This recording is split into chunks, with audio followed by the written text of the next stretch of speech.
Ayan po, medyo ano po sa araw, tampak sa araw talaga, sa pulsan. Ayan.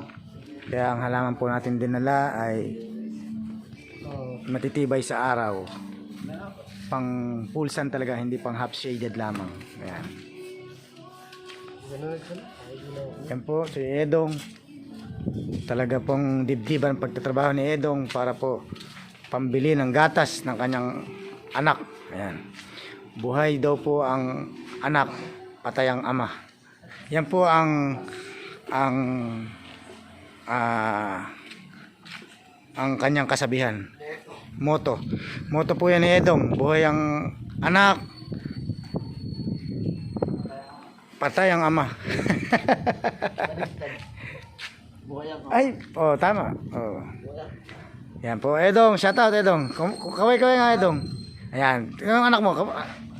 Tanong, oh. Shoutout po kay Ethan Mateo. Hindi, tumingin ka sa camera. Ayan. Shoutout po kay Ethan Mateo. Ilan na ba anak mo, Edong?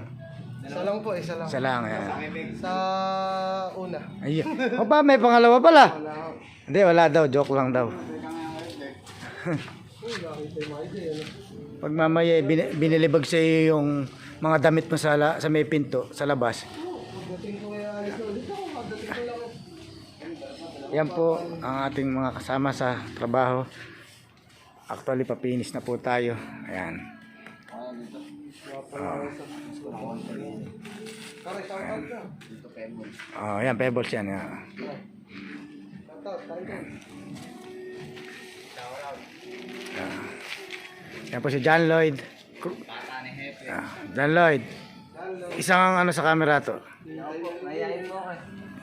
Huwag ka nang mahiya. Kilala ka na namin. Ikaw mo ha.